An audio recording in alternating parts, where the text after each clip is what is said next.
ನಮಸ್ಕಾರ ವೀಕ್ಷಕರೇ, ಇದು ನೀವು ನೋಡ್ತಾ ಇದ್ದೀರಾ TV1 ವಿಶೇಷ ಸಂದರ್ಶನ ಕಾರ್ಯಕ್ರಮ. ಹಾಗೆ ಇವತ್ತು ನಮ್ಮೊಂದಿಗಿರುವಂತಹ ವ್ಯಕ್ತಿ ತುಂಬಾ ವಿಶೇಷ ಇರುವಂತದ್ದು. ಹೌದು, ಇದು ಕೊಡಗು ವಿದ್ಯಾ ಇಲಾಖಾ ನೌಕರರ ಪತ್ತಿನ ಸಹಕಾರಿ ಸಂಘದ ಶತ ಸಂಭ್ರಮವನ್ನ ಆಚರಿಸಿಕೊಳ್ತಾ ಇದೆ.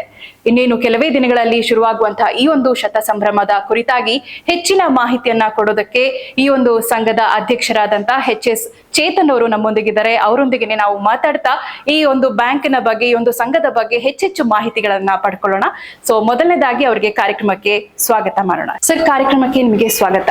Thank you madam, thank you. So ಮೊದಲನೇದಾಗಿ ಈ ಒಂದು ಸಂಘ ಅಂತ ಹೇಳಿದ್ರೆ ತುಂಬಾ ವಿಶೇಷವಾದಂತೂ ಶಿಕ್ಷಕರಿಗಾಗಿಯೇ ಇರುವಂತಹ ಒಂದು, ಅವರ ಕಲ್ಯಾಣಕ್ಕಾಗಿ ಇದ್ದಂತಹ ಒಂದು ಸಂಘ.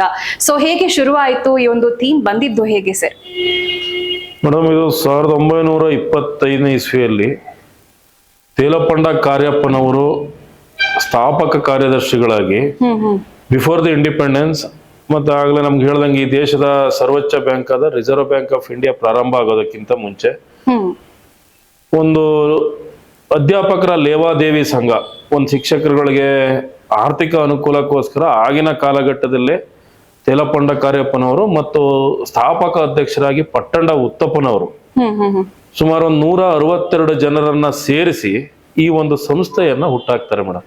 1925 ಇಸ್ವಿಲಿ ಅಲ್ಲಿಂದ ಏನು ಅವ್ರ ಮಹನೀಯರು ಹುಟ್ಟಾಕಿದ್ರು, ಅದೇ ವರ್ಷ 759 ರೂಪಾಯಿ ಲಾಭವನ್ನು ಸಹ ಈ ಸಂಸ್ಥೆ ಗಳಿಸಿದೆ.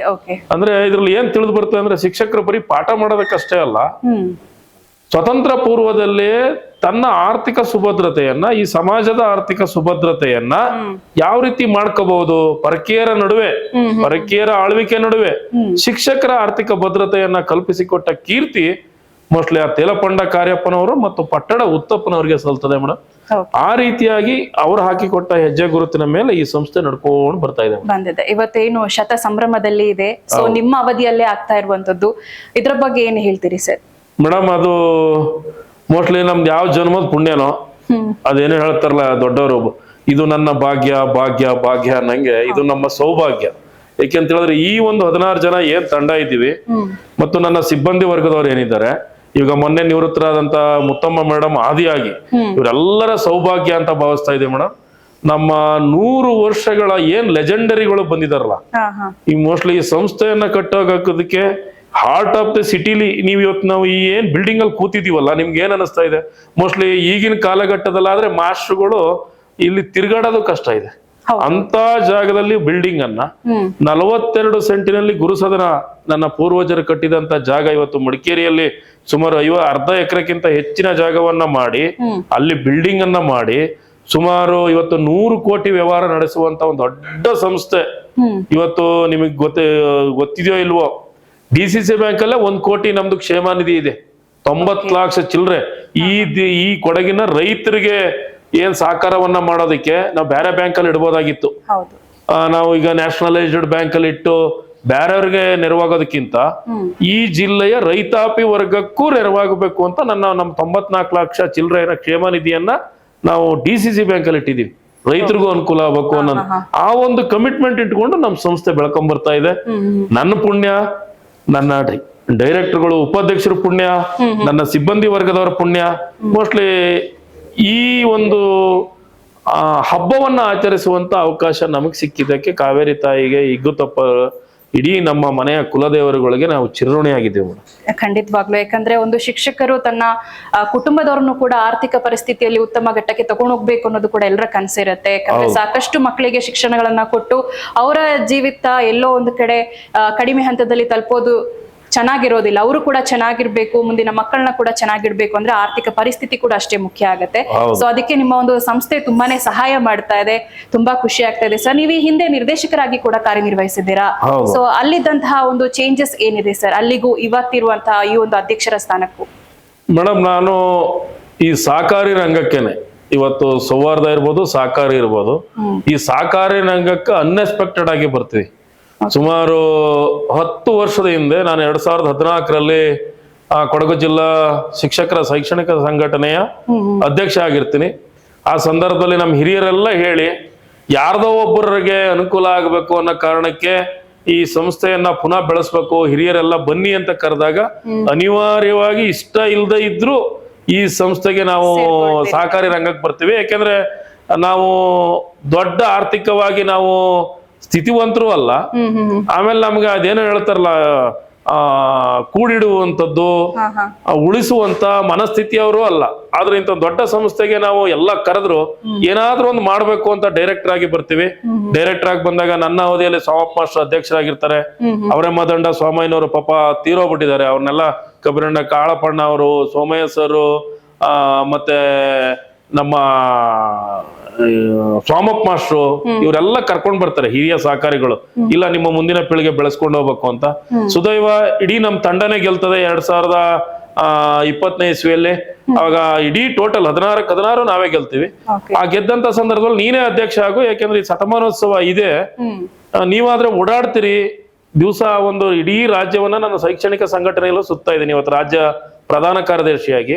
ಇದನ್ನು ನೀವು ಮಾಡಬಲ್ಲೆ, ಇದೊಂದನ್ನ ಮುಗಿಸೋದಕ್ಕೆ ನೀನ್ ಇರು ಅಂತ ಹೇಳೋದಕ್ಕೆ ಅನಿವಾರ್ಯವಾಗಿ ಒಪ್ಪಿಕೊಂಡು ಮೇಡಮ್ ಮಾಡ್ಕೊಂಡು ಹೋಗ್ತಾ ಇದೀವಿ. ಒಳ್ಳೇದೋ ಕೆಟ್ಟದ್ದು ಇಲ್ಲಿವರೆಗೆ ನಾವಂತೂ ಯಾರಿಗೂ ನೋವು ಮಾಡ್ಬೇಕು ಅಂತಿಲ್ಲ. ಇವತ್ ನಾವು ಈ ಶತಮಾನೋತ್ಸವ ಯಾವ ಮಟ್ಟಕ್ಕೆ ಚಾಲೆಂಜ್ ಆಗಿದೆ ಅಂದ್ರೆ ಮೇಡಮ್, ಬ್ಯಾರೇದಾಗಿದ್ರೆ ನನ್ನ ಶೈಕ್ಷಣಿಕ ಸಂಘಟನೆಗಳಾಗಿದ್ರೆ ಮಾಡ್ಬಿಡ್ಬೋದು. ಯಾಕೆಂದ್ರೆ ಅಲ್ಲಿ ವೃತ್ತಿಯಲ್ಲಿ ಇರೋರು ಇರ್ತಾರೆ, ಕಷ್ಟ ಸುಖಕ್ಕೂ ಏನೋ ನಾವ್ ಹೇಳಿದ್ ಕೇಳ್ತಾರೆ. ಇಲ್ಲಿ ಏನು ಅಂದ್ರೆ ಮೇಡಮ್ ಲೆಜೆಂಡರಿಗಳಿದ್ದಾರೆ. ಇವತ್ ಬೆಳಗ್ಗೆ ಯಾರೋ ಒಬ್ರು ಬರ್ತಾ ಇದ್ರು, ಈಗ ಬೊಪ್ಪಂಡ ಶಾಂತು ಅಪ್ಪಯ್ಯ ಅಂತ ಒಬ್ರು, ಅವ್ರ ತಂದೆ ಮೋಸ್ಟ್ಲಿ 50ನೇ ಇಸ್ವಿಯಲ್ಲಿ ಸೆಕ್ರೆಟರಿ ಆಗಿದ್ರಂತೆ. ಇಂಥವ್ರನ್ನೆಲ್ಲ ಗುರುತಿಸ್ಬೇಕಲ್ಲ ನಾವು. ಈಗ ಅವರೇ ಮದಂಡ ಸೋಮಯ್ಯನವರು ತೀರೋಗ್ಬಿಟ್ಟಿದ್ದಾರೆ. ಆದ್ರೆ ಆ ಗುರು ಸದನವನ್ನ ಈ ಸಂಸ್ಥೆಗೆ ಹ್ಯಾಂಡ್ ಓವರ್ ಮಾಡಿದವರು ಅವರು. ಅವ್ರ ಫ್ಯಾಮಿಲಿ ಅವ್ರನ್ನ ಹೋಗಿ ಕರಿಬೇಕು. ಈಗ ದೊಡ್ಡ ಜವಾಬ್ದಾರಿ ಮೇಡಮ್. ಒಬ್ಬರನ್ನ ಬಿಟ್ಬಿಟ್ರು ಮೋಸ್ಟ್ಲಿ ನಾವು ಆತ್ಮವಂಚನೆ ಮಾಡ್ಕೊಂಡಂಗೆ. ಅವ್ರು ದುಡ್ದಿರೋರ್ಗೆ ನಾವು ಇವತ್ತೇನೋ ಬಂದು ನಾವು ಎಲ್ಲ ಇಂಡಿಪೆಂಡೆನ್ಸ್ ಟೈಮಲ್ಲಿ ಇಂಡಿಯಾ ಹೆಂಗಿತ್ತು, ಇವತ್ತು ಹೆಂಗಿತ್ತು ಅನ್ನೋದಕ್ಕೆ ಊಹೆ ಹೆಂಗ್ ಮಾಡಕ್ ಆಗೋದಿಲ್ವೋ. ಇವತ್ತು ಅತ್ಯಂತ ಆರ್ಥಿಕತೆಯಲ್ಲಿ ಚೆನ್ನಾಗಿದೆ ನಮ್ ದೇಶ. ಇವತ್ತು ಮಾಡೋದು ಬೇರೆ. ಆಗಿನ ಕಾಲದಲ್ಲಿ ಕಟ್ಕೊಂಡು ಬಂದಿದಾರಲ್ಲ, ಅವ್ರನ್ನ ಅವ್ರನ್ನ ಸ್ಮರಣಿಸುವಂತ ಗುಣವನ್ನ ಈ ಶತಮಾನೋತ್ಸವದಲ್ಲಿ ಮಾಡದ ಹೋದ್ರೆ ನಾವು ಆತ್ಮವಂಚನೆ ಮಾಡ್ಕೊಂಡಂಗಾಯ್ತದೆ. ಅದೇ ಚಾಲೆಂಜ್ ನಮ್ಗೆ. ಒಬ್ರು ಮಿಸ್ ಆಗ್ದಂಗ್ ಮಾಡಿಸ್ಬೇಕಾಗಿದೆಯಲ್ಲ. ಎಲ್ಲೋ ನೋವಾಗ್ಬಾರ್ದಲ್ಲ ಹಿರಿಯರಿಗೆ. 95 ವರ್ಷ ಆಗಿರೋರು ಬದುಕಿದ್ದಾರೆ ಮೇಡಮ್. ಇನ್ನು ಹಿರಿಯ ಅಧ್ಯಕ್ಷಗಳು ಬದುಕಿದ್ದಾರೆ ಸುಮಾರು ಜನ. ಅವ್ರನ್ನೆಲ್ಲ ಕಷ್ಟನೋ ಸುಖನೋ ಕರ್ಕೊಬಂದು, ಅದೆಲ್ಲಕ್ಕಿಂತ ಜಾಸ್ತಿ ತೇಲಪಂಡ ಫ್ಯಾಮಿಲಿಯವರು, ಪಟ್ಟಣ ಫ್ಯಾಮಿಲಿಯವರು ಏನಿದ್ದಾರೋ ಈ ತೇಲಪಂಡ ಫ್ಯಾಮಿಲಿಯವ್ರ ಮೊಮ್ಮಕ್ಳು ಇದ್ದಾರೆ. ಅವ್ರನ್ನ ಹೆಂಗೋ ಕಷ್ಟಪಟ್ಟು ಹುಡುಕಿ ಕರ್ಕೊಬಂದು ಅವ್ರಿಗೊಂದು ದೊಡ್ಡ ಸನ್ಮಾನ ಮಾಡ್ತಾ ಇದೀವಿ. ಪಟ್ಟಣ ಫ್ಯಾಮಿಲಿಯಲ್ಲಿ ಇವತ್ತು ನಮ್ಮ ಏನ್ ಸ್ಥಾಪಕ ಅಧ್ಯಕ್ಷರು, ಗುರುಭವನ ಸ್ಥಾಪಕ ಅಧ್ಯಕ್ಷರು, ಈ ಬ್ಯಾಂಕಿನ ಸ್ಥಾಪಕ ಅಧ್ಯಕ್ಷರು ಏನಿದ್ದಾರೋ ಅವ್ರ ಫ್ಯಾಮಿಲಿ ಯಾರು ಇಲ್ಲ. ಅವರ ಸೊಸೆ ಇದ್ದಾರೆ, ಅವರು ಸಖತ್ ಏಜ್ ಆಗಿದೆ, ಅವ್ರು ಬರಕ್ ಆಗ್ತಿಲ್ಲ, ಬಾಕಿರೆಲ್ಲ ಫಾರಿನ್ ಇದ್ದಾರೆ. ಆದ್ರೆ ಕಾವೇರಪ್ಪನವರು ಅಂತ ಈ ಪಟ್ಟಣ ಫ್ಯಾಮಿಲಿಯ ಪ್ರೆಸಿಡೆಂಟ್ ಅಂತ ಇರ್ತಾರಲ್ಲ, ಅವ್ರನ್ನೇ ಹೋಗಿ ಹುಡುಕಿದೀವಿ. ದಯವಿಟ್ಟು ಬರ್ಬೇಕು. ನಿಮ್ಮ ಪುಣ್ಯದ ಫಲ, ನಿಮ್ಮ ಇಂತ ಒಬ್ಬ ವ್ಯಕ್ತಿ ನಿಮ್ ಸಮುದಾಯದಲ್ಲಿ ಇದ್ದಿದ್ಕೆ ಇವತ್ತು ಶಿಕ್ಷಕರುಗಳು ನಾವು ಸ್ವಾವಲಂಬಿಗಳಾಗಿದ್ದೀವಿ.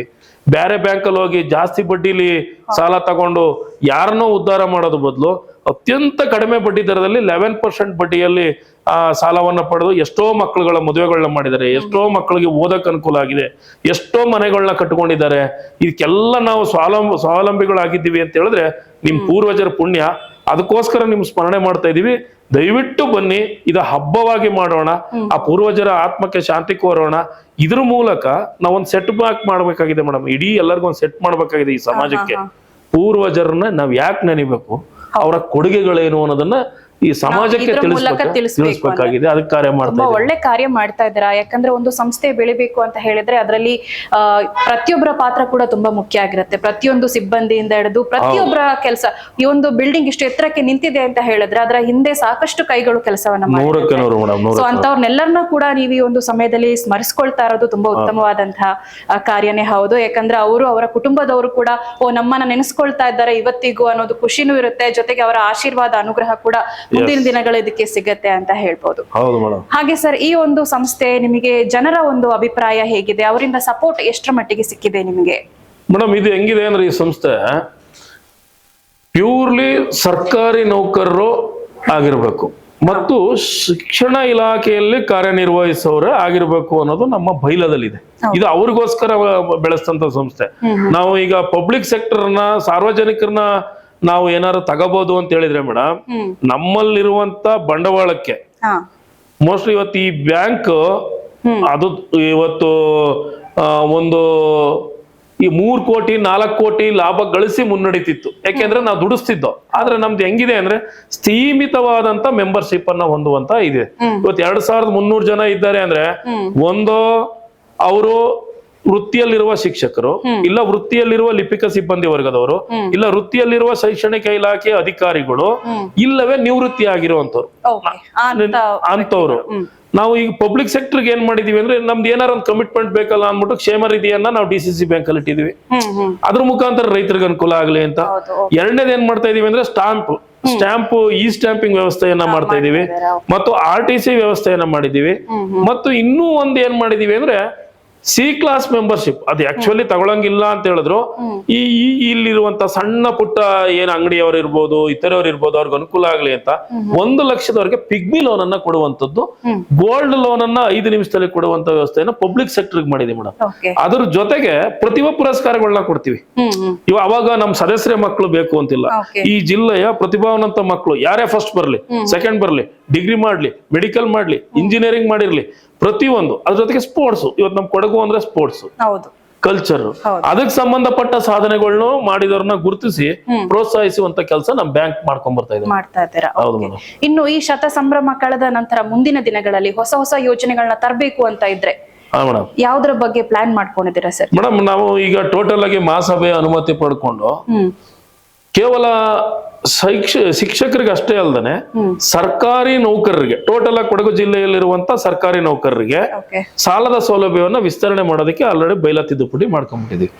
ಅಂದ್ರೆ ಎಲ್ಲಾ ಇಲಾಖೆ ಏನು ಇವತ್ತು ನಮ್ ಜಿಲ್ಲೆಯಲ್ಲಿ 33-34 ಇಲಾಖೆ ಇದೆ ಸರ್ಕಾರಿ ನೌಕರರಿಗೆ. ಅಂದ್ರೆ ಸಣ್ಣ ಸ್ಟ್ಯಾಟಿಸ್ಟಿಕ್ಸ್ ಡಿಪಾರ್ಟ್ಮೆಂಟ್ ಇಂದ ಹಿಡಿದು ಕಂದಾಯದವರಿಗೆ, ಹೆಲ್ತ್ ಅವ್ರಿಗೆ ಎಲ್ಲ ಸೇರಿ ಆ 34-35 ಇಲಾಖೆಯ ಎಲ್ಲ ನೌಕರರಿಗೆ ಈ ಒಂದು ಸಾಲ ಸೌಲಭ್ಯ ವಿಸ್ತರಣೆಯನ್ನ ಮಾಡೋದಕ್ಕೆ ಮಾಡಿದ್ವಿ. ಎರಡನೇದು, ಕೊಡಗು ಜಿಲ್ಲೆಗೆ ಸೀಮಿತವಾಗಿದ್ದಂತ ಈ ಬ್ಯಾಂಕ್ ಅನ್ನ ಈಗ ನಾವು ಮೈಸೂರು ಡಿವಿಷನ್ ಕೊಂಡೊಯ್ದ್ಬಿಟ್ಟಿದ್ವಿ. ಅಲ್ಲಿಯ ಎಲ್ಲ ಶಿಕ್ಷಕರಿಗೆ, ಸರ್ಕಾರಿ ನೌಕರರಿಗೂ ಅನುಕೂಲ ಆಗ್ಬೇಕು ಅನ್ನೋ ಉದ್ದೇಶಕ್ಕೆ. ಆದ್ರೆ ಅದ್ರಲ್ಲೂ ಒಂದು ನಾವು ಏನು ಅಂದ್ರೆ ನಮ್ಮ ಪೂರ್ವಜರ ಕಟ್ಟಿರುವ ಈ ಸಂಸ್ಥೆಯ ಹೆಸರನ್ನ ಹಾಳಾಗೋದಕ್ಕಾಗಲಿ ಅಥವಾ ಹೊರಗಡೆ ಅವರು ಬಂದು ಇಲ್ಲಿ ಚುನಾವಣೆ ನಿಲ್ಲೋದಾಗ್ಲಿ ಇನ್ನೊಂದಾಗ್ಲಿ ಮಾಡೋದಕ್ಕೆ ನಾವು ಅವಕಾಶ ಮಾಡಿಕೊಟ್ಟಿಲ್ಲ. ಅದ್ ಯಾಕೆಂದ್ರೆ ಇದು ಈ 100 ವರ್ಷ ಸಂಸ್ಥೆ ಸರ್ವಿಸ್ ಮೋಟೋ ಇಟ್ಕೊಂಡು ಬಂದಿದೆ ಮತ್ತು ಮೂಲ ನಿವಾಸಿಗಳ ಅಭಿವೃದ್ಧಿಯ ಉದ್ದೇಶವನ್ನು ಇಟ್ಕೊಂಡು ಬಂದಿದೆ. ಇವತ್ತು ನಾನು ಹೋಗಿ ಯಾವ್ದೋ ಒಂದು ದೊಡ್ಡ ಬರೀ ದುಡಿಯೋ ಬಂಡವಾಳ ಹಾಕೋಬೇಕು, ಬಂಡವಾಳ ಜಾಸ್ತಿ ಮಾಡ್ಬೇಕು ಅನ್ನೋ ಕಾರಣಕ್ಕೆ ಹಾಸನ, ಮೈಸೂರು, ಮಂಡ್ಯ ಇವ್ರಿಗೆಲ್ಲರಿಗೂ ನಾನು ಮೆಂಬರ್ಶಿಪ್ ಕೊಟ್ಬಿಟ್ಟು ಅಂದ್ರೆ ನಾವಿಲ್ಲಿ ಇರೋರು ಕಡಿಮೆ ಜನ ಮೇಡಮ್. ಕೊಡಗು ಸಣ್ಣ ಪುಟ್ಟ ಜಿಲ್ಲೆ, ಇದ್ರಲ್ಲಿ ಬಂದು ಹೊರಗಡೆ ಅವರು ಮೊನಪೊಲಿ ಮಾಡೋದ್ ಬೇಡ ಅನ್ನೋ ಕಾರಣಕ್ಕೆ ಎಲ್ಲವನ್ನು ನಾವೇ ಇಟ್ಕೊಂಡು ನಮ್ಮ ಮೂಲ ನಿವಾಸಿಗಳ ಕೈಯಲ್ಲೇ ಇಟ್ಕೊಂಡು ಅವರಿಗೆ ಆರ್ಥಿಕ ಸೌಲಭ್ಯವನ್ನು ಕೊಡುವಂತ ವ್ಯವಸ್ಥೆಯನ್ನ ಮಾಡ್ತಾ ಇದೀವಿ. ಆಮೇಲೆ ಇನ್ನೊಂದು ದೊಡ್ಡ ಕನಸಿದೆ ಮೇಡಮ್. ಏನು ಅಂದ್ರೆ ಈ ಶತಮಾನಕ್ಕೊಂದು ಕೊಡುಗೆ ಅಂತ ಒಂದು ಸಂಭ್ರಮ ಭವನವನ್ನ ಒಂದು 5 ಕೋಟಿ ರೂಪಾಯಿ ವೆಚ್ಚದಲ್ಲಿ ನಿರ್ಮಾಣ ಮಾಡಬೇಕು ಅಂತ ಹೇಳಿ ಈಗ ನಮ್ ಗುರುಸದನ ಗೆಸ್ಟ್ ಹೌಸ್ ಏನಿದೆಯೋ, ನೀವು ಅಲ್ಲಿ ಓಂಕಾರೇಶ್ವರ ಟೆಂಪಲ್ ಮುಂದೆ ನೋಡಿದಾಗ ಈಗ ಆಲ್ರೆಡಿ ಒಂದು ಗೆಸ್ಟ್ ಹೌಸ್ ಇದೆ ಅಲ್ಲಿ. ಅದನ್ನ ನಾವು ಆಲ್ರೆಡಿ ಬಾಡಿಗೆ ಕೊಟ್ಟಿದೀವಿ. ಅದು ನಮಗೆ ರೆವಿನ್ಯೂ ಜನರೇಟ್ ಮಾಡ್ತಾ ಇದೆ. ಬಟ್ ಅದು ಶಿಥಿಲ ವ್ಯವಸ್ಥೆಯಲ್ಲಿ ಇದೆ. ಈಗ ಅದನ್ನ ರಿನೋವೇಷನ್ ಮಾಡಿ 1950ನೇ ಸುವರ್ಣ ಮಹೋತ್ಸವ ಆದಾಗ ನಿಮಗೆ ಮೋಸ್ಟ್ಲಿ ಆ ಫೋಟೋ ಕೊಡ್ತೀನಿ ನಾನು. ಆವಾಗ ಹೆಂಗಿತ್ತು ಅದೇ ರೀತಿ ನಮ್ಮ ಪೂರ್ವಜರು ಈಗಲೂ ಹಂಗೆ ಕಾಪಾಡ್ಕೊ ಬಂದು ಮೇಂಟೆನೆನ್ಸ್ ಮಾಡ್ತಾ ಇದ್ದಾರೆ. ಅದಕ್ಕೆ ನಾನು ಚಿರಋಣಿ. ಅದ್ ಏನೇನ್ ಮಾಡಿದಾರೋ. ಆದ್ರೆ ಇವತ್ತು ಅದಕ್ಕೊಂದು ದೊಡ್ಡ ಬಿಲ್ಡಿಂಗ್ ಅನ್ನ ಏನು ಅಂದ್ರೆ ಕೆಳಗಡೆ ಒಂದು ಸೆಲ್ಲರ್ ಮಾಡಿ 42 ಸೆಂಟಲ್ಲೂ ಒಂದು ಸೆಲ್ಲರ್ ಮಾಡಿ, ಮೇಲೆ ಒಂದು ಸಭಾಭವನ ಮಾಡಿ, ಆ ಸಭಾಭವನಕ್ಕೆ ಕಿಚನ್ ಇರ್ಬೋದು, ಅಡಿಗೆ ಇದು ಎಲ್ಲ ವ್ಯವಸ್ಥೆ ಅದ್ರಲ್ಲೇ ಬರ್ತದೆ. ಅದ್ರ ಮೇಲೆ ಡಾರ್ಮೆಟ್ರಿ 3 ಡಾರ್ಮೆಟ್ರಿಗಳು ಬಂದು ಒಂದು 10 ರೂಮ್ಗಳನ್ನ ಮಾಡಿ, ವಸತಿ ಸಂಕೀರ್ಣ ಮಾಡಿ, ಒಂದ್ 3 ಎಕ್ಸಿಕ್ಯೂಟಿವ್ ರೂಮ್ಸ್ ಗಳನ್ನ ಮಾಡಿ, ಲಿಫ್ಟ್ ಹಾಕ್ಸಿ ಈ ಕೊಡಗು ಜಿಲ್ಲೆಗೆ ಬರುವಂತಹ ನನ್ನ ಇಲಾಖೆ ಮತ್ತು ಸರ್ಕಾರಿ ನೌಕರರಿಗೆ ಅತ್ಯಂತ ಕಡಿಮೆ ದರದಲ್ಲಿ ವಸತಿ ವ್ಯವಸ್ಥೆ ಮಾಡಬೇಕು.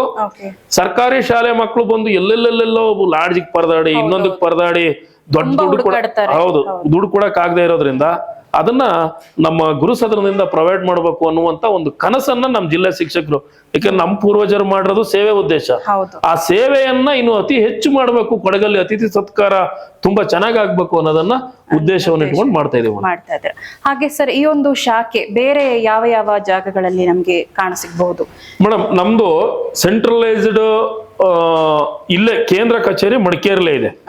ಆದ್ರೆ ಈಗ ನಾವು ಡಿವಿಷನ್ ತಗೊಂಡೋಗಿರೋದ್ರಿಂದ ಎಲ್ಲರಿಗೂ ಲೋನ್ ಕೊಡೋ ವ್ಯವಸ್ಥೆಯನ್ನ ನಾವು 5 ನಿಮಿಷದಲ್ಲಿ ಏನು ಆನ್ಲೈನ್ ಅಪ್ಲಿಕೇಶನ್ ಹಾಕಿದ್ರೆ ಲೋನ್ ಕೊಡೋ ವ್ಯವಸ್ಥೆಯನ್ನ ಮಾಡಿದೀವಿ. ಮಾಡ್ಬೋದು, okay. ಇನ್ನು ಮುಂದಿನ ದಿನಗಳಲ್ಲಿ ಸಬ್ ಸೆಂಟರ್ಗಳು ಬೇಕು ಅನ್ನೋದಾದ್ರೆ, ಉಪಕೇಂದ್ರಗಳು ಬೇಕು ಅನ್ನೋದಾದ್ರೆ ನಾವು ಎಲ್ಲಾ ಜಿಲ್ಲೆಯಲ್ಲೂ ತೆರೆಯೋದಕ್ಕೂ ಆಗುತ್ತೆ. ಆ ಬಂಡವಾಳ ಇದೆ ನಮ್ಮ ಹತ್ರ, ಓಕೆ, ಬಂಡವಾಳ ಇದೆ. ತೆರೆಯುವಂತ ಪ್ರಯತ್ನ ಮುಂದಿನ ಹೌದು, ದಿನಗಳಲ್ಲಿ ಮಾಡ್ಬೇಕು. ಮೋಸ್ಟ್ಲಿ ಸೌಹಾರ್ದದವ್ರು ಏನಾದ್ರು ಒಂದು ಅಪೆಕ್ಸ್ ಬ್ಯಾಂಕ್ ಅಂತ ಏನಾದ್ರು ಮಾಡಿದ್ರೆ ಕೊಡಗು ಜಿಲ್ಲೆಯಲ್ಲಿ ಈಗ ನಾವು ಅಪೆಕ್ಸ್ ಬ್ಯಾಂಕ್ ಅವರು DCC ಬ್ಯಾಂಕ್ ಇರ್ಬೋದು, ಸಹಕಾರಿ ರಂಗದವ್ರಿಗೆ ಸಾಲ ಕೊಡ್ತಾರೆ.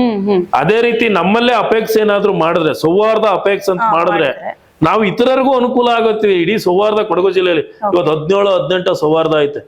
ಮೊಟ್ಟ ಮೊದಲ ಸೌಹಾರ್ದ ನನ್ನದಾದ್ರೆ ಮೋಸ್ಟ್ಲಿ ನಿಮ್ಮ ಪತ್ರಕರ್ತರ ಸೌಹಾರ್ದನೂ ಬಂದಿದೆ. ಈಗ ಬಂದಿದೆ, ಹೌದು. ಸೋಮವಾರಪೇಟೆಯಲ್ಲಿ ಕೆಂಪೇಗೌಡರ ಸೌಹಾರ್ದ ಅಂತ ಒಂದು ಏನೋ ಬಂದಿದೆ. ಈಗ ಏನು ಬಂಡವಾಳ ಹಾಕೊಂಡು ಮಾಡ್ತಾ ಇದ್ರು. ಈಗ ನೀವು ಲಿಮಿಟೆಡ್ ಮೆಂಬರ್ಸ್ ಪತ್ರಕರ್ತರು, ನೀವು ಜಾಸ್ತಿ ಎಕ್ಸ್ಪೋರ್ಟ್ ಮಾಡಕ್ ಆಗೋದಿಲ್ಲ. ಯಾರ್ಯಾರು ಸದಸ್ಯರಾಗಕ್ಕೆ ಎಲ್ಲ ಹೊರಗಡೆ ಬಂದ್ ಆಗಕ್ ಆಗೋದಿಲ್ಲ. ಇಂಥವ್ರು ಇದ್ದಾರಲ್ಲ, ಇಂಥವ್ರಿಗೂ ಸಹಕಾರ ಮಾಡುವಂತ ಯೋಜನೆಯನ್ನು ಸಹ ನಮ್ಮ ಸಂಸ್ಥೆ ಹೊಂದಿದೆ ಮೇಡಮ್. ಹೊಂದಿದೆ. ಹಾಗೆ ಸರ್, ಬೇರೆ ಒಂದು ಸಂಸ್ಥೆಗಳಿಗೆ, ಬ್ಯಾಂಕ್ಗಳಿಗೆ ಹೋಲಿಸಿದ್ರೆ ಆನ್ಲೈನ್ ನಲ್ಲಿ ಮಾಡಬಹುದಾದಂತ ಅಪ್ಲಿಕೇಶನ್ಸ್ ಆಗಿರಬಹುದು, ಅಥವಾ ಕೆಲವರಿಗೆ ಮನೆಯಿಂದ ಬರೋದಕ್ಕೆ ವಯಸ್ಸಾದ ನಂತರ ಕಷ್ಟ ಆಗಬಹುದು, ಅಥವಾ ನೀವೇ ಸ್ಟಾಫ್ ಗಳನ್ನ ಕಳಿಸಿ ಅವರನ್ನ ಟ್ರೀಟ್ ಮಾಡೋದಾಗಿರ್ಬೋದು. ಸೊ ಇಂಥ ಫೆಸಿಲಿಟಿ ಏನಾದ್ರು ಇದೆಯಾ ಮೇಡಮ್? ನಮ್ದು ಹೆಂಗಿದೆ ಅಂದ್ರೆ, ಈ ಬ್ಯಾಂಕ್ ಒಂದು ಹಿರಿಮೆ ಏನು ಅಂದ್ರೆ ಇವತ್ತು ಆನ್ಲೈನ್ ಬಂದಿದೆ. ಆದ್ರೆ ನಮ್ ಬ್ಯಾಂಕ್ ಅವರು, ನಮ್ಮ ಪೂರ್ವಜರು ಏನ್ ಮಾಡಿದ್ರು ಅಂದ್ರೆ ಮೇಡಮ್, ಸುಮಾರು 75 ವರ್ಷದ ಹಿಂದೆಯಿಂದಲೇ ಸಬ್ ಸೆಂಟರ್ಗಳನ್ನ ತೆರೆದಿದ್ರು. ಕೇಂದ್ರ ಕಚೇರಿ ಒಂದೇ ಇತ್ತು, ಆದ್ರೆ ಸಬ್ ಸೆಂಟರ್ಗಳನ್ನ ತೆರೆದು ಹೋಬಳಿವಾರು ಪ್ರತಿಯೊಬ್ಬರ ಸದಸ್ಯರ ಲೋನ್ ಪೇಪರ್ ತಗೊಂಡೋಗಿ ಅಲ್ಲಿ ಆ ಸಬ್ ಸೆಂಟರ್ ಒಂದು ಕಾರ್ಯದರ್ಶಿ ಇಟ್ಟಿದ್ರು, ಗೌರವಾಧ್ಯಕ್ಷರನ್ನ ಇಟ್ಟಿದ್ರು. ಅವ್ರು ಹೋಗಿ ಪ್ರತಿಯೊಬ್ಬರ ಮನೆ ಬಾಗಿಲಿಗೆ ಹೋಗಿ ಲೋನ್ ಪೇಪರ್ಗಳನ್ನ ತೆಗೆದುಕೊಂಡು ಹೋಗಿ ಲೋನ್ಗೆ ಸೈನ್ ಹಾಕ್ಸ್ಕೊ ಬಂದು ಅವರೇ ಬಂದು ಇಲ್ಲಿ ಸ್ಯಾಂಕ್ಷನ್ ಮಾಡಿಸ್ಕೊಂಡು ಹೋಗಿ ದುಡ್ಡು ಅಲ್ಲಿ ಕೊಡ್ತಿದ್ರು ಮೇಡಮ್. ಅಷ್ಟಿಗೆ ಯಾವ ರೀತಿ ಈಗಲೂ ಅಷ್ಟೇ ನಮ್ ಡೈರೆಕ್ಟರ್ಗಳು ಇದಾರಲ್ಲ, ಈಗ ಸಬ್ ಸೆಂಟರ್ಗಳ ಇಲ್ಲ. ಆದ್ರೆ ಯಾಕಂದ್ರೆ ಆನ್ಲೈನ್ ಆದ್ಮೇಲೆ, ಆದ್ರೆ ನಮ್ ಡೈರೆಕ್ಟರ್ಗಳು ಎಷ್ಟು ಕೆಲಸ ಮಾಡ್ತಾರೆ ಅಂದ್ರೆ, ಮೆಂಬರ್ಶಿಪ್ ಮಾಡ್ಸೋದ್ರಿಂದ ಹಿಡಿದು ಇನ್ಕ್ಲೂಡಿಂಗ್ ಮೀ, ನಾನಾದ್ರೂ ಅಷ್ಟೇ, ಲೋನ್ ಮಾಡಿಸ್ಬೇಕು ಅಂದ್ರು ನಮ್ಮ ಯಾವ ಶಿಕ್ಷಕನು ಶಾಲೆ ಬಿಟ್ಟು ಬರೋದಾಗ್ಲಿ, ಬ್ಯಾಂಕಿಂಗ್ ಬರೋದಾಗ್ಲಿ ಮಾಡೋದಿಲ್ಲ. ಬೇಕು ಅಂದ್ರೆ 5 ನಿಮಿಷಕ್ಕೆ ಲೋನ್ ಪೇಪರ್ ಫೋನ್ ಮಾಡಿ ಹೇಳ್ತೀವಿ, ರೆಡಿ ಆಗಿರ್ತದೆ. 5 ನಿಮಿಷಕ್ಕೆ ಅವ್ರ ಅಕೌಂಟಿಗೆ ಕ್ರೆಡಿಟ್ ಮಾಡ್ತಾರೆ ನಮ್ಮ ಸಿಬ್ಬಂದಿವರೆಗೂ. ಅಷ್ಟು ಉತ್ತಮವಾದ ವ್ಯವಸ್ಥೆ ಮೇಡಮ್. ಹೌದು, ನೀವಾಗ 100 ಪೇಪರ್ ಕೊಡ್ಬೇಕು ಬ್ಯಾಂಕಿಗೆ ಹೋದ್ರೆ. ಈಗ ನಾವು 10 ಲಕ್ಷ ಲೋನ್ ನಾನು ಯಾವ್ದಾರು ಈಗ ನಮ್ಮ ನ್ಯಾಷನಲೈಸ್ಡ್ ಸೆಕ್ಟರ್ ಇರುವಂತ ಬ್ಯಾಂಕ್ಗಳಲ್ಲಿ ತಗೋಬೇಕು ಅಂತ ಹೇಳಿದ್ರೆ, ಶೂರಿಟಿಯಿಂದ ಹಿಡಿದು ಅಂಡರ್ಟೇಕಿಂಗ್ ಇಂದ ಹಿಡಿದು ಇತರ ಎಲ್ಲಾ ರೀತಿ ಕೊಟ್ಟು 2% ಬಡ್ಡಿ ಜಾಸ್ತಿ ಅವ್ರ ಹತ್ರ.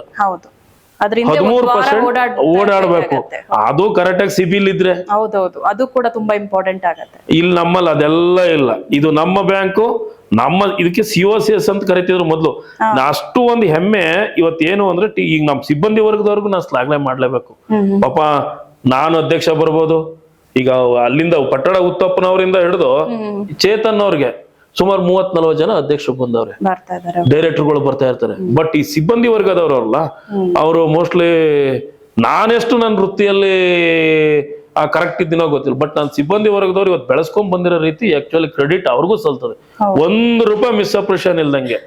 ಸಿಂಗಲ್ NP ಅಧ್ಯಕ್ಷನಿಗೂ ಒಂದೇ ನ್ಯಾಯ, ಕಡೆಯ ನಿರ್ದೇಶಕ ಈ ಸದಸ್ಯರಿಗೂ ಅದೇ ನ್ಯಾಯ ರೀತಿ ನಡ್ಸ್ಕೊಂಡ್ ಬಂದಿದ್ದಾರೆ. ನಿಜವಾಗ್ಲೂ ಅವ್ರನ್ನು ಈ ಸಂದರ್ಭದಲ್ಲಿ ನೆನೆಸ್ಕೊಳ್ಳೇಬೇಕಾಗಿದೆ. ಹಾಗೆ ಇನ್ನು ಸರ್, ಕೊನೆಯದಾಗಿ ಈ ಒಂದು ಸಂಸ್ಥೆಯ ಶತ ಸಂಭ್ರಮ ಏನಿದೆ, ಈ ಒಂದು ಸಂಭ್ರಮದಲ್ಲಿ ಜನಸಾಮಾನ್ಯರು ಕೂಡ ಭಾಗಿಯಾಗಬಹುದಾ? ಯಾರೆಲ್ಲ ವಿಶೇಷ ಅತಿಥಿಗಳಿದ್ದಾರೆ? ಹೇಗೆಲ್ಲ ಆ ದಿನವನ್ನ ನೀವು ಸಂಭ್ರಮವನ್ನ ತೋರಿಸ್ಕೊಳ್ಬೇಕು ಅಂತ ಇದ್ದೀರಾ? ಮೇಡಮ್, ಈ ಕೊಡಗು ಜಿಲ್ಲೆಯ ಸಹಕಾರ ರಂಗದಲ್ಲಿ ಕೆಲವು ಬ್ಯಾಂಕುಗಳು, ಕೆಲವೇ ಸಂಸ್ಥೆಗಳು 100 ವರ್ಷವನ್ನ ಪೂರೈಸಿರುವಂತವು ಇದ್ದಾವೆ. ಇವತ್ತು ದೊಡ್ಡ ಬ್ಯಾಂಕ್ಗಳು ಪೂರೈಸಿವೆ, ಇಲ್ಲ ಅಂತಿಲ್ಲ. ಬಟ್ ಈ ರಾಜ್ಯದಲ್ಲಿ ಶತಮಾನೋತ್ಸವನ್ನ ಆಚರಿಸುವಂತ ಕೆಲವೇ ಸೌಹಾರ್ದಗಳಲ್ಲಿ ನಮ್ದು ಒಂದು. ಅದರಲ್ಲಿ ಕೊಡಗಿನಲ್ಲಿ ಮೊದಲ ಸೌಹಾರ್ದ ಆಕ್ಟ್, ಈಗ 1997 ಅಲ್ಲಿ ಸೌಹಾರ್ದ ಆಕ್ಟ್, ಇದೇನ್ ಈ ರಾಜ್ಯದ 2 ಆಕ್ಟ್ಗಳಿದಾವೆ ಈ ದೇಶದ, ಆ ಸೌಹಾರ್ದ ಆಕ್ಟ್ ನ ಅಡಾಪ್ಟ್ ಮಾಡ್ಕೊಂಡು ಸ್ವಾಯತ್ತತೆ, ಸ್ವಯಂ ನಿಯಂತ್ರಣ, ಸ್ವಯಂ ಬಂಡವಾಳದ ಅಡಿಯಲ್ಲಿ ಮಾಡ್ತಿರುವಂತ ಈ ಸಂಸ್ಥೆಯಲ್ಲಿ ಮೊದಲ ಬ್ಯಾಂಕು ನಮ್ಮ ಕೊಡಗು ವಿದ್ಯಾ ಇಲಾಖಾ ನೌಕರರ ಪತ್ತಿನ ಸೌಹಾರ್ದ ಸಹಕಾರ ಸಂಘ. ಇವತ್ತು ಅತ್ಯಂತ ವಿಜೃಂಭಣೆಯಿಂದ ಆಚರಿಸಬೇಕಾಗಿ ಆದ ಅನಿವಾರ್ಯತೆ ಮತ್ತು ಇಡೀ ಜಿಲ್ಲೆಯ ಶಿಕ್ಷಕರು ಪ್ಲಸ್ ನಾಗರಿಕರು ಮತ್ತು ಸಹಕಾರಿಗಳು ಇದಕ್ಕೆ ಸಹಕಾರವನ್ನ ಮತ್ತು ಹಬ್ಬದ ರೀತಿ ಯಾಕೆ ಆಚರಣೆಯನ್ನ ಮಾಡ್ಬೇಕು ಅಂದ್ರೆ, ಬಡ ಮೇಷ್ಟ್ರು ಅಂತ ಹಿಂದೆ ಹೇಳ್ತಿದ್ರು, ನಿಮಗ್ ಗೊತ್ತಿರ್ಬೇಕು. ಬಡ ಮೇಷ್ಟ್ರುಗಳು ಮಾಸ್ಟರ್ಗಳಿಗೆ ಹೆಣ್ ಕೊಡಬಾರ್ದು ಅಂತಲೂ ಹೇಳ್ತಿದ್ರು. ಯಾಕಂದ್ರೆ ಏನು ಬ್ಯಾರೆ ಉಪ ಇದಿಲ್ಲ, ಬೇರೆ ಇಲಾಖೆಗಾದ್ರೆ ಏನಾದ್ರೂ ಇರ್ತವೆ. ಇರ್ತಿತ್ತು. ಆದ್ರೆ ಆ ಬಡ ಮೇಷ್ಟ್ರುಗಳು ಇಂಥ ಒಂದು ಬೃಹತ್ ಒಂದು ಆರ್ಥಿಕ ಸೌಧವನ್ನ ಕಟ್ಟಬಲ್ಲರು ಅನ್ನುವಂಥದ್ನ ಈ ಜಗತ್ತಿಗೆ ತೋರಿಸ್ಕೊಟ್ಟಿದ್ದಾರೆ. ಮೋಸ್ಟ್ ಬೆಳವಣಿಗೆಯನ್ನು ಅದೇ ರೀತಿ ಫ್ಲೋಡ್, ಯಾರೇ ಅಧ್ಯಕ್ಷ ಬಂದ್ರು ಹಿನ್ನಡೆಗೆ ಅನುಭವಿಸ್ತಾನೆ, ಅಭಿವೃದ್ಧಿಯನ್ನೇ ಮಾಡ್ಕೊಂಡು ಇಲ್ಲಿವರೆಗೆ 30 ಜನನು ಬಂದಿದ್ದಾರೆ, ಆ ಡೈರೆಕ್ಟರ್ಗಳು ಬಂದಿದ್ದಾರೆ. ಆಮೇಲೆ ಮೊದಲ ಸೌಹಾರ್ದವಾಗಿ ಇಷ್ಟು ಇವತ್ತು ನನ್ನ ಹತ್ರ ದುಡಿಯೋ ಬಂಡವಾಳ ಜಾಸ್ತಿ ಇದೆ, ನನಗೆ ದುಡಿಯೋದಕ್ಕೆ ಅವಕಾಶ ಕೊಡಿ, ಇನ್ನೂ ಹೆಚ್ಚು ಲೋನ್ ತಗೊಳ್ಳಿ ಅಂತ ಪ್ರಚೋದನೆ ಮಾಡಿ ಕರೆಯುವಂತ ಪರಿಸ್ಥಿತಿಗೆ ನನ್ನ ಬ್ಯಾಂಕ್ ಇದೆ ಅಂತ ಹೇಳಿದ್ರೆ, ಇದನ್ನ ನಾವು ಸಾರ್ವಜನಿಕ ಹಬ್ಬವಾಗಿ, ಆರ್ಥಿಕ ಹಬ್ಬವಾಗಿ ಮತ್ತು ಈ ಜಿಲ್ಲೆಯ ಮೂಲ ನಿವಾಸಿಗಳು ಕಟ್ಟಿದಂತಹ ಮಹನೀಯರು ಕಟ್ಟಿದಂತಹ ಸಂಸ್ಥೆಯನ್ನ ಸಾಂಸ್ಕೃತಿಕ ಹಬ್ಬವಾಗಿ ಆಚರಣೆ ಮಾಡಬೇಕಾಗಿದೆ. ಅದಕ್ಕೋಸ್ಕರ ನಾವ್ ಏನ್ ಮಾಡ್ದೋ, ನಮ್ಮ ಇವತ್ತು ನಾನು ನೆನ್ಕೋಬೇಕು ನಮ್ಮ 2 ಶಾಸಕರುಗಳನ್ನ. ಮೋಸ್ಟ್ಲಿ ನಮ್ಮ ಗೌರವಾನ್ವಿತ ಶಾಸಕರು ಮತ್ತು ಮುಖ್ಯಮಂತ್ರಿಗಳ ಕಾನೂನು ಸಲಹೆಗಾರರು ಇವತ್ತು ಕೊಡಗು ಜಿಲ್ಲೆಯಿಂದ ಹೋಗಿ ಒಬ್ಬ ಮುಖ್ಯಮಂತ್ರಿಗಳು 10 ನಿಮಿಷಕ್ಕೋಸ್ಕರ ಬನ್ನಿ ಅಂದ್ಬಿಟ್ಟು ಹೆಲಿಕಾಪ್ಟರ್ ಮಾಡಿ ಅಂತ ದೊಡ್ಡ ವ್ಯಕ್ತಿಯನ್ನ ಕರೆಸೋ ಮಟ್ಟಕ್ಕೆ ನನ್ನ ಜಿಲ್ಲೆಯ ಒಬ್ರು ಶಾಸಕರು ಬೆಳೆದಿದ್ದಾರೆ ಅಂತ ಹೇಳಿದ್ರೆ ಅಂತಹ ಒಂದು ಹೆಮ್ಮೆ ನಮ್ಗದು. ಈಗ ಏನೇ ಇರ್ಬೋದು, ಜನಸಂಖ್ಯೆಯಲ್ಲಿ ಕಮ್ಮಿ ಇರ್ಬೋದು, ನಮಗೆ ಮಂತ್ರಿ ಸ್ಥಾನ ಸಿಗದೆ ಇರ್ಬೋದು, ಬಟ್ ಈ ಬುದ್ಧಿವಂತಿಕೆ ಇದೆಯಲ್ಲ, ನಮ್ಮ ಪೂರ್ವಜರ ಬುದ್ಧಿವಂತಿಕೆ, ಈಗಿರುವಂತ ಯಂಗ್ಸ್ಟರ್ಗಳ ಬುದ್ಧಿವಂತಿಕೆ ಇದೆಯಲ್ಲ, ರಿಯಲಿ ಹ್ಯಾಟ್ಸ್ ಆಫ್. ಅಂತವರ ಕಾಲಘಟ್ಟದಲ್ಲಿ ಒಂದು ಅದ್ಭುತವಾದ ಕಾರ್ಯಕ್ರಮ, ಮಂತರ್ಗೌಡ್ರು ಅದ್ಭುತ, ಒಬ್ಬ ವೃದ್ಧ ವೈದ್ಯರು, ಆ ವೈದ್ಯರು ಮಾಡುವಂತ ಕಾರ್ಯಘಟ್ಟದಲ್ಲಿ ಒಂದು ಅದ್ಭುತ ಕಾರ್ಯಕ್ರಮವನ್ನ ಮಾಡ್ಬೇಕು ಅಂತ ಅವ್ರನ್ನ ಹೋಗಿ ಕೇಳ್ಕೊಂಡಾಗ ತುಂಬ ಹೃದಯದಿಂದ ಒಪ್ಪಿದ್ರು. ಒಂದು ದೊಡ್ಡ ಉಡುಗೊರೆಯನ್ನ ಕೊಡೋದಕ್ಕೆ ಒಪ್ಕೊಂಡ್ರು ಮಂತರ್ಗೌಡ ಸಾಹೇಬ್ರು, ಪೊನ್ನಣ್ಣ ಸಾಹೇಬ್ರು. ಊಟದ ವ್ಯವಸ್ಥೆ, ಶಿಕ್ಷಕರುಗಳಿಗೆ ಫುಲ್ ಊಟದ ವ್ಯವಸ್ಥೆ ನಾನು ಮಾಡ್ಕೊಡ್ತೀನಿ, 2000 ಜನ ಬೇಕಾದ್ರೆ ಸೇರ್ಲಿ, ನಾನ್ ಕೊಡ್ತೀನಿ ಅಂತ ನಾವು ಹೋಗಿ ಕೇಳೋದೇ ಅಷ್ಟೇ. ಕೇಳಿದ ತಕ್ಷಣ ಕೊಡುವ ಮನಸ್ಸುಗಳು ಎಷ್ಟು ದೊಡ್ಡವಿದೆಯಲ್ಲ, ಉದಾರ ಮನಸ್ಸಿನ ಶಾಸಕರು, ಉದಾರ ಮನಸ್ಸಿನ 2 ಶಾಸಕರುಗಳ ಸಹಕಾರದಿಂದ ಗೌರವಾನ್ವಿತ ಶಿಕ್ಷಣ ಸಚಿವರನ್ನ ಕೇಳ್ಕೊಂಡು ಅವ್ರದ್ದು ಇವತ್ತು 100ಕ್ಕೆ 100 ಬರ್ತೀನಿ ಅಂತ ಹೇಳ್ತಾರೆ. ಶಿವಮೊಗ್ಗದಲ್ಲಿ ಒಂದು 12ನೇ ತಾರೀಕು ಕಾರ್ಯಕ್ರಮ ಇದೆ, ಏನೇ ಆದ್ರೂ ಈ ಕಾರ್ಯಕ್ರಮಕ್ಕೆ ಬರ್ತೀನಿ ಉದ್ಘಾಟನೆಗೆ ಅಂತ ಹೇಳ್ತಿದ್ದಾರೆ. ಅವ್ರ ಮುಖಾಂತರ ನಾವು ಶಿಲಾನ್ಯಾಸವನ್ನ ನೆರವೇರಿಸೋದಕ್ಕೆ ರೆಡಿ ಆದೋ. ಉಸ್ತುವಾರಿ ಸಚಿವರನ್ನ ಕರೆದಿದ್ದೀವಿ. ಹಾಗೆ ನಮ್ಮ MLC ಗಳಾದಂತ ಸುಜಾ ಕುಶಾಲಪ್ಪ ಸಾಹೇಬ್ರು, ಭೋಜೇಗೌಡರು ಸಾಹೇಬ್ರು, ಧನಂಜಯ ಸರ್ಜಿ ಅವರು, ಆಮೇಲೆ ನಮ್ಮ ರಾಜ್ಯದ ಫೆಡರಲ್ ಅಧ್ಯಕ್ಷರು, ರಾಜ್ಯ ಸಂಯುಕ್ತ ಸಹಕಾರಿ ಅಧ್ಯಕ್ಷರು ನಂಜನಗೌಡರವರು ನಾಳೆ 9:30ಕ್ಕೆ ಧ್ವಜಾರೋಹಣ ಮಾಡೋದಕ್ಕೆ ಬರ್ತಾ ಇದ್ದಾರೆ. ಮತ್ತು ನಮ್ಮ ರಾಜ್ಯದ ಶಿಕ್ಷಕರ ಸಂಘಟನೆಯ, ಯಾಕೆಂದ್ರೆ ಇದು ಶಿಕ್ಷಕರು ಮಾಡಿರೋದು, ಅದಕ್ಕೆ ರಾಜ್ಯದ ಶಿಕ್ಷಕರ ಸಂಘಟನೆಯ ರಾಜ್ಯಾಧ್ಯಕ್ಷರು ಬರ್ತಾ ಇದ್ದಾರೆ. ಚಂದ್ರಶೇಖರ್ ನಿಗ್ಲಿ ಅವರು, ಗೌರವಾಧ್ಯಕ್ಷರು ನಾಗೇಶ್ ಅವರು ಬರ್ತಾ ಇದ್ದಾರೆ. ಬಾಂಡ್ ಗಣಪತಿ ಅವರು, ಏನು ನಮ್ಮ DCC ಬ್ಯಾಂಕಿಗೆ ಹೊಸ ಕಾಯಕಲ್ಪನ ಕೊಟ್ಟಿದ್ದಾರಂತ ಬಾಂಡ್ ಗಣಪತಿ ಅವರು ಈ ಒಂದು ಕಾರ್ಯಕ್ರಮಕ್ಕೆ ಬರ್ತಾ ಇದ್ದಾರೆ. ಮತ್ತೆ ಶ್ರವಣ ಕುಮಾರ್ ಅವರು ಇವತ್ತು ನಮ್ಮ ಕುಶಾಲನಗರ ಭಾಗದಲ್ಲಿ ನೋಡೋದಾದ್ರೆ ಒಂದು ದೊಡ್ಡ ಸಂಸ್ಥೆಯನ್ನ ಕಟ್ಟಿ 100 years ಅನ್ನ 2 ಸಂಸ್ಥೆ ಆಚರಣೆ ಮಾಡಿದ್ದಾರೆ. ಶ್ರವಣ ಕುಮಾರ್ 3 ಸೊಸೈಟಿಗೆ ಅಧ್ಯಕ್ಷರು, ಪುಣ್ಯಾತ್ಮರು. ಅಂತಹ ಒಬ್ಬ ಮಹಾನ್ ಸಹಕಾರಿಯನ್ನ ಕರಿತಾ ಇದ್ದೀವಿ. ಆಮೇಲೆ ನಮ್ಮ ಇಲಾಖೆಯ DDP BOS, ಅಲ್ಲಿಂದ ನಮ್ಮ CEO ಮೇಡಮ್, DC ಮತ್ತು SP ಅವ್ರನ್ನ ಕರೆದು ಅವ್ರು ನಮ್ಗೆ ಸಮಯದ ಒತ್ತಡ ಇದೆ ಅಂತ ಹೇಳಿದ್ರು. CEO ಅವರು ಬರ್ತಾ ಇದ್ದಾರೆ. ಇಂತೆಲ್ಲ ಮಹನೀಯರನ್ನ ಸೇರಿಸಿ, ಆಮೇಲೆ ನಮ್ಮ ಮಾಜಿ ಅಧ್ಯಕ್ಷರುಗಳು, ಸದಸ್ಯರುಗಳು 100 ಜನಕ್ಕೆ ಸನ್ಮಾನ ಇಟ್ಕೊಂಡಿದ್ದೇವೆ ಮೇಡಮ್ ನಾವು. ಎಲ್ಲ ಪೂರ್ವಜರು ಶತ ಸಂಭ್ರಮದಲ್ಲಿ ಏನು ಇದಕ್ಕೊಂದು ಈ ಸಂಸ್ಥೆ ಕಾಯಕಲ್ಪ ಕೊಟ್ರಲ್ಲ, ಆ 100 ಜನ ಹಿರಿಯರು ಅವರೆಲ್ಲ ಅವ್ರ ಕುಟುಂಬ ಸಮೇತ ಬರ್ತಾ ಇದ್ದಾರೆ. ಹೋಗಿ ಕರಿಬೇಕಾದ್ರೆ ಆಗದೆ ಹೋದ್ರು ಪರವಾಗಿಲ್ಲ, ಬರ್ತೀವಿ. ಯಾಕೆಂದ್ರೆ ಅವ್ರು ಕಟ್ಟಿರೋದು, ಇದು ನಾನ್ ಕಟ್ಟಿರೋದಲ್ಲ, ಅವ್ರು ಕಟ್ಟಿರೋದು. ಅಂತ ಸಂಸ್ಥೆಗೆ ನಾವು ಬರ್ತೀವಿ ಅಂತ ಹೇಳುವಂತದ್ದು. ಇಡೀ ಜಿಲ್ಲೆಯ ಶಿಕ್ಷಕರು ಸದಸ್ಯರಾಗಿರ್ಲಿ ಆಗದೆ ಹೋಗ್ಲಿ, ಅದು ಒಂದು ಇಟ್ಕೊಂಡಿದೀವಿ. 100 ಜನನ ಈ ಶತ ಸಂಭ್ರಮಕ್ಕೆ ಹೊಸ ಸದಸ್ಯರನ್ನ ಮೆಂಬರ್ಸ್ ಮಾಡಿಸ್ಬೇಕು ಅಂತ. ಅಂತವ್ರೆಲ್ಲ ಸೇರಿ ಜೊತೆಗೆ ಕ್ರೀಡೋತ್ಸವ ಮತ್ತು ಸಾಂಸ್ಕೃತಿಕ ಉತ್ಸವವನ್ನ ಮಾಡಿದ್ದು, ಅವ್ರಿಗೂ ಬಹುಮಾನ ವಿತರಣೆ ಅಲ್ಲೇ ಮಾಡ್ತಾ ಇದೀವಿ. ಒಂದು ಪ್ರಬಂಧ ಸ್ಪರ್ಧೆ ಮಾಡಿದ್ದು. ಮಕ್ಕಳುಗಳು ಪ್ರತಿ ಒಬ್ರು ಮೇಡಮ್ ಮೋಸ್ಟ್ಲಿ 1000ದಿಂದ 1500 ಜನ ಸೇರುವ ನಿರೀಕ್ಷೆಯನ್ನ ಇಟ್ಟುಕೊಂಡು ಈ ಕಾರ್ಯಕ್ರಮ ಮಾಡ್ತಾ ಇದೀವಿ. ಮೆರವಣಿಗೆ ಎಲ್ಲ ಇತ್ತು ಮೇಡಮ್. ಮೆರವಣಿಗೆ ಮಾಡಕ್ ಹೋಗಿ ಅವತ್ತು ಕಾರ್ಯಕ್ರಮ 5 ಗಂಟೆಲಿ ಮುಗಿಬೇಕು. ಇವತ್ತು ಧ್ವಜಾರೋಹಣದಿಂದ ಹಿಡಿದು ನನ್ನ ಸಭಾ ಕಾರ್ಯಕ್ರಮ ಮುಗಿಯೋವರೆಗೆ ನಮ್ಗೆ ಸಿಕ್ಕುವಂತದ್ದು ಒಂದು 4 to 5 hours ಸಿಗ್ತದೆ. ಅವಾಗ ನಾನು ಮೆರವಣಿಗೆನೆ 1-1.5 ಗಂಟೆ ಇಡೀ ಎಲ್ಲರನ್ನ ತಂದು ಮಾಡೋದಾದ್ರೆ ಅದು ಸರಿಯಾಗೋದಿಲ್ಲ ಅನ್ನೋ ಕಾರಣಕ್ಕೆ ಬರೀ ಆಮಂತ್ರಣಕ್ಕೆ ಕೊಡಗು ವಾದ್ಯ ಮತ್ತು ಮಂಗಳವಾದ್ಯದ ಮೂಲಕ ಅತಿಥಿಗಳ ಆಮಂತ್ರಣವನ್ನ ಮಾಡ್ತಾ ಇದೀವಿ. ಒಂದು ದೊಡ್ಡ ಪೂಜೆ ವ್ಯವಸ್ಥೆ ಇದೆ ಶಿಲಾನ್ಯಾಸದಲ್ಲಿ. ಒಂದು ಅದ್ಭುತವಾಗಿ ವೆಜ್ ಅಂಡ್ ನಾನ್ ವೆಜ್ 2 ಊಟದ ವ್ಯವಸ್ಥೆಯನ್ನ ಮಾಡಿದೀವಿ. ಎಲ್ಲರಿಗೂ ಗಿಫ್ಟ್ ಕೊಡ್ತಾ ಇದ್ದೀವಿ. ಅದಾಗ್ಲೇ ಹೇಳ್ದಂಗೆ ನಮ್ಮ ಗೌರವಾನ್ವಿತ ಮಡಿಕೇರಿ ವಿಧಾನಸಭಾ ಕ್ಷೇತ್ರದ ಶಾಸಕರು ಮಂತರ್ಗೌಡರು ಸಾಹೇಬ್ರು, ನಾನು ಹೋಗಿ ಕೇಳಲೇ ಇಲ್ಲ, ಏನ್ ಮಾಡ್ಬೇಕಣ್ಣ ಊಟ ಮಾಡಿಸ್ಲಾ ಅಂದ್ರು. ಊಟ ಪನ್ನಣ್ಣ ಸಾಹೇಬ್ರು ಹೇಳಿದಾರೆ ನೀವೇನ್ ಮಾಡ್ತೀರಿ ಅಂದ್ರೆ ಏನ್ ಕೊಡ್ತೀನಿ ಅಂದ್ರು. ಅವ್ರೊಂದ್ ಗಿಫ್ಟ್ ಎಲ್ಲರಿಗೂ ಟ್ರಾಲಿ. ಅಂದ್ರೆ ಬಂದವ್ರಿಗೆ ಎಲ್ಲರಿಗೂ ನಮ್ಮ ಇವ್ರಿಗೆ ಸನ್ಮಾನ ಮಾಡ್ಲಿಕ್ಕೆ ಸದಸ್ಯರುಗಳಿಗೆ ಮೇಡಮ್, ಸದಸ್ಯರುಗಳಿಗೆ ಏನ್ ನನ್ನ ಸಂಸ್ಥೆಯ ಸದಸ್ಯರುಗಳಿದಾರಲ್ಲ ಅವ್ರಿಗೆಲ್ಲ ಈ ಬ್ಯಾಗ್ಗಿಂತ ದೊಡ್ಡ ಟ್ರಾಲಿ, ಒಂದ್ ದೊಡ್ಡ ಟ್ರಾಲಿಯನ್ನ 1,500 ರೂಪಾಯಿ ವೆಚ್ಚದ ಒಂದು ಟ್ರಾಲಿಯನ್ನ ಗಿಫ್ಟ್ ಕೊಡ್ತಾ ಇದ್ದಾರೆ ಈ ಶಾಸಕರು. ಹಿಂದೆ ಕಾರ್ಯಕ್ರಮಗಳು ಮಾಡ್ಬೇಕಾದ್ರೆ ಕಷ್ಟ ಆಯ್ತಿತ್ತು. ಈಗ ಪುಣ್ಯದಿಂದ ಈ 2 ಶಾಸಕರುಗಳು ಬಂದ್ಮೇಲೆ ಯಾರಿಗೂ ಈ ಕಾರ್ಯಕ್ರಮ ಮಾಡಕ್ಕೆ ತೊಂದರೆ ಆಗೋದಿಲ್ಲ. ಅಷ್ಟು ದೊಡ್ಡ ಮಟ್ಟದಲ್ಲಿ ಸಹಕಾರವನ್ನ ಮಾಡ್ತಿದ್ದಾರೆ. ಮೋಸ್ಟ್ಲಿ ನಾನು ಕೊನೆದಾಗ ಹೇಳೋದು ಇಷ್ಟು ಒಂದೇ, ಯಾವ ಪುಣ್ಯದ ಫಲನೋ ನಾನು ಅಧ್ಯಕ್ಷನಾಗಿರುವಂತ ಸೌಭಾಗ್ಯವನ್ನ ಈ ನಮ್ಮ ಸಂಸ್ಥೆ ಸದಸ್ಯರುಗಳು, ಹಿರಿಯರು, ಪೂರ್ವಜರು ಎಲ್ಲರ ಆಶೀರ್ವಾದದಿಂದ ಆಗಿದ್ದೀನಿ. ಇದೊಂದು ಕಾರ್ಯಕ್ರಮ ಮಾಡೋದು ಚಾಲೆಂಜ್ ಇತ್ತು ಆಕ್ಚುಲಿ ನನಗೆ. ಯಾಕೆ ಅಂತ ಹೇಳಿದ್ರೆ ಎಲ್ಲಾದ್ರೂ ಒಂದು ದುಡಿದ ಮನಸ್ಸುಗಳಿಗೆ ನೋವು ಮಾಡಿ ಇದ್ರಲ್ಲಿ ನಾವು ಹೀರೋ ಆಗೋ ಅವಶ್ಯಕತೆ ಆಗಲ್ಲ. ಹೌದು, ದುಡಿದ ಮನಸ್ಸುಗಳನ್ನ ನಾನು ಅಯ್ಯೋ ನಾನು ಕರೀಲಿಲ್ವಲ್ಲ ಅವತ್ ನಾನು ಅಷ್ಟು ಕಷ್ಟಪಟ್ಟಿದ್ದೆ. ಈ ಬಿಲ್ಡಿಂಗ್ ಕಟ್ಬೇಕಾದ್ರೆ ಇಲ್ಲಿ ಬಂದ್ ಮಲಗಿದ್ದಾರೆ ಮೇಡಮ್, ಆ ಪಕ್ಕದವರೆಲ್ಲ ಗಲಾಟಿಗಳು, ಇನ್ನೊಂದು ಮತ್ತೊಂದು ರಾತ್ರಿ ಕಾಯ್ದು ಕಟ್ಟಿದ್ದಾರೆ. ಆ ಬಿಲ್ಡಿಂಗ್ ನ ಹ್ಯಾಂಡ್ ಓವರ್ ಮಾಡ್ಬೇಕಾದ್ರೆ ಅದ್ ಹೇಳ್ಬಾರ್ದು. ಮೋಸ್ಟ್ಲಿ ಕಷ್ಟಪಟ್ಟಿದ್ದಾರೆ ಮೇಡಮ್. ರಾಮಕೃಷ್ಣ ಹೆಗಡೆ ಅವರು, ಗುಂಡೂರಾಯರ್ ಅಂತವ್ರು ಉದ್ಘಾಟನೆ ಮಾಡಿದಾರ ನಮ್ ಗುರುಭವನವನ್ನ.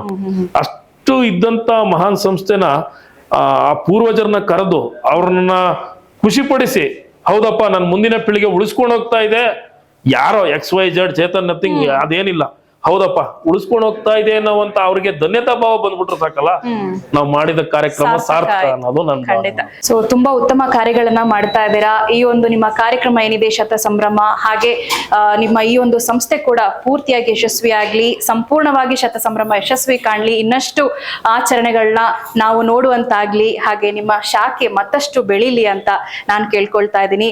ಹಾಗೆ ವೀಕ್ಷಕರೇ, ಒಂದು ಉತ್ತಮ ಪ್ರಜೆ ಅಂದ್ರೆ ಇಂದಿನ ಮಕ್ಕಳೇ ನಾಳಿನ ಪ್ರಜೆಗಳು ಅಂತ ಹೇಳ್ತಾರೆ. ಸೊ ಬರೀ ಪ್ರಜೆಗಳಾದ್ರೆ ಸಾಲದು, ಉತ್ತಮ ಪ್ರಜೆಗಳಾಗೋದ್ರಲ್ಲಿ ನಮ್ಮ ಶಿಕ್ಷಕರು ಅಂದ್ರೆ ಗುರುವಿನ ಪಾತ್ರ ತುಂಬಾ ಮುಖ್ಯ ಆಗತ್ತೆ. ಶಿಕ್ಷಕರಿಂದ ತೊಡಗಿದಂತಹ ಈ ಒಂದು ಸಂಸ್ಥೆ ಇಂದು ಸರ್ಕಾರದಲ್ಲಿ ಕೆಲಸ ನಿರ್ವಹಿಸ್ತಿರುವಂತಹ ಬಾಕಿ ಇರುವಂತಹ ಪ್ರತಿಯೊಬ್ಬರಿಗೂ ಕೂಡ ಸಾಕಷ್ಟು ಅಭಿವೃದ್ಧಿಯನ್ನ ನೀಡುವಂತಹ ಒಂದೊಂದು ಪ್ಲಾನ್ ಗಳನ್ನ ಮಾಡ್ಕೊಂಡಿದೆ. ಅದೆಲ್ಲವೂ ಕೂಡ ಯಶಸ್ವಿಯಾಗ್ಲಿ, ಜನರಿಗೆ ಇದರ ಉಪಯೋಗ ಸಿಗ್ಲಿ ಅಂತ ಕೇಳ್ಕೊಳ್ತಾ, ಇಷ್ಟೊತ್ತು ನಮ್ಮೊಂದಿಗೆ ಈ ಒಂದು ಸಂಸ್ಥೆಯ ಬಗ್ಗೆ ಹಾಗೆ ಶತ ಸಂಭ್ರಮದ ಬಗ್ಗೆ ಮಾಹಿತಿ ಕೊಟ್ಟಂತಹ HS ಚೇತನ್ ಅವ್ರಿಗೂ ಕೂಡ ಕಾರ್ಯಕ್ರಮಕ್ಕೆ ಬಂದಿದ್ದಕ್ಕಾಗಿ ನಿಮಗೆ ತುಂಬ ಹೃದಯದ ಧನ್ಯವಾದಗಳು ಸರ್. Thank you madam. ಹಾಗೆ ವೀಕ್ಷಕರೇ, ಇವತ್ತಿನ ಈ ವಿಶೇಷ ಸಂದರ್ಶನ ಕಾರ್ಯಕ್ರಮನ ಇಲ್ಲಿಗೆ ಮುಗಿಸ್ತಾ ಇದ್ದೀನಿ. ನಿರಂತರ ಸುದ್ದಿ ಹಾಗೂ ಮನೋರಂಜನೆಗಾಗಿ ನೋಡ್ತಾ ಇರಿ TV1, ಇದು ನಿಮ್ಮ ಚಾನೆಲ್.